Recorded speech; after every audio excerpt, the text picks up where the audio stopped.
أحد أوراش النموذج التنموي الخاص بالأقاليم الجنوبية ضمن حصيلة إقليم يوسر.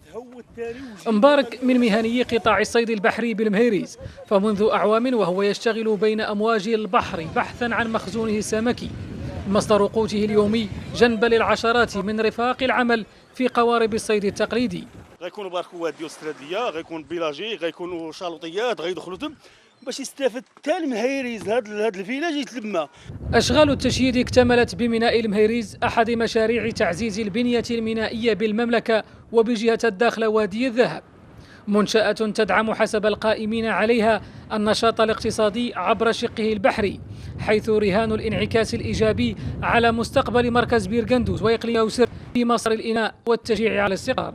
ميناء في المستقبل يعطي قيمة كبيرة لهذه المنطقة، وسيجسد رؤية جلالة الملك بأنه جهة داخل وخصوصا هذه المنطقة اللي هي منطقة المهيريز هي بوابة نحو إفريقيا جنوب الصحراء، بالتالي يعني نظن على أنه سيكون هناك كثير من فرص شغل، ووزارة التنمية ستعرف يعني ستكون تصاعدا. واحد ميناء اللي يفك هذه العزلة عن هذا الإقليم وعن الجهة، ولا يوفر دعم لهذا الإقليم من أجل الطالع على أسس اقتصادية يعني تعرف نهضة إن شاء الله وتنعكس على ساكنة الإقليم.